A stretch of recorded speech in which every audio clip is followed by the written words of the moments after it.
Okay mga idol, so this is Mark Anthony Roscas ng Mark TV. So sa video natin ngayon, so dito naman tayo sa ating YouTube channel para mag-react na naman sa mga bagong release ng cellphone na mga budget phone lang. And budget phone lang po yung mga kino-content natin dito at hindi tayo nagko-content ng mga sobrang mahal na cellphone. Kasi pang masa lang kasi, mahirap na din naman ako eh.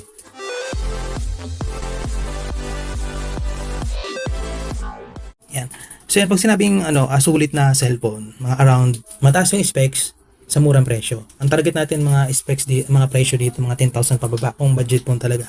Pero dahil ang content na naman natin ay Transsion, matik 5,000 pababa lang to. Pag sinabing sulit, around 5,000 pababa, dapat ang storage nito 64GB, tapos yung RAM niya 4GB, LTE, bonus na lang kung meron itong mga IP rating tulad ng IP64, IP54, shockproof. Bonus na kung mas mataas pa ang storage. Tapos meron pang mga hertz na yan, mga 90 Hz saka 120 Hz. Sulit na yan for the price na 5,000. Yan, so pakita ko lang dito yung bago na naman nilang release, si Tecno Spark Go 2. Yung unang launch sa kanya nasa 2,999, so hindi tayo nakaabot. Pero ngayon, ang presyo niya ay 3,499, so sulit pa rin. Alam niyo kung bakit sulit? Ito, titingnan natin dito. Meron siyang 6GB RAM, so sulit yun. Pero ang original na RAM niya lang talaga ay 3GB. So meron siyang built RAM na 3GB. Sulit ito for the price na 3,499. Tapos meron siyang 64GB room. Sa ganitong presyo, 64GB room, normal na lang po ito. Pero meron siyang isa pang version na Tecno Spark Go 2 na 120GB storage. Nag-end ng kanilang live.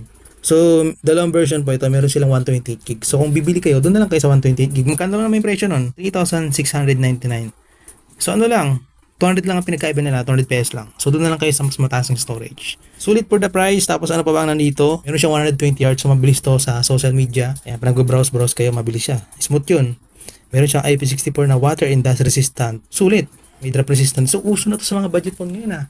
Hindi na lugi bumili ng cellphone ngayon kasi may mga ganito silang features na IP64 na water and dust resistant plus meron silang drop resistant up to 1.5 meter. 1.5 meter. So, okay lang pala kung mabitawan mo yung cellphone. Pero ano ba dito?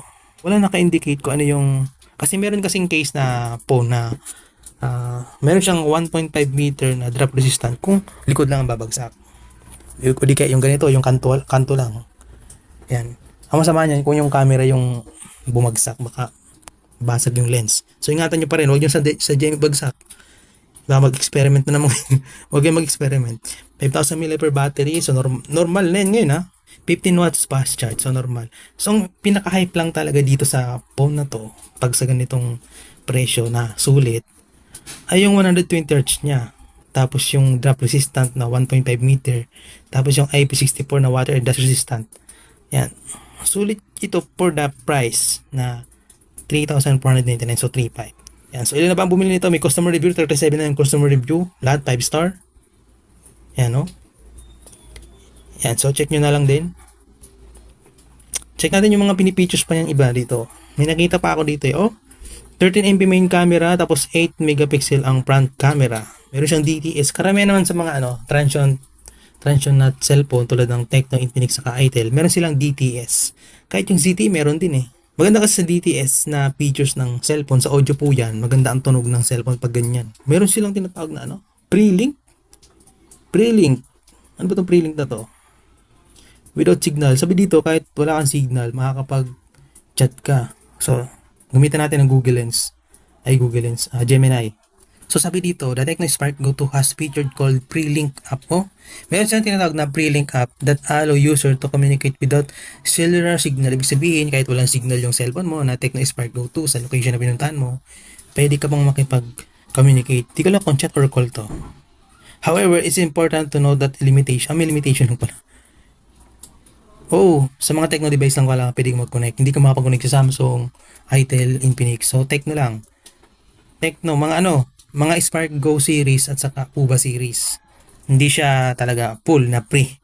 Kasi pag pre, baka di na kayo magpa-load. Lugi na naman yung mga ISP natin. Ayan. So, ito, bonus na rin din to.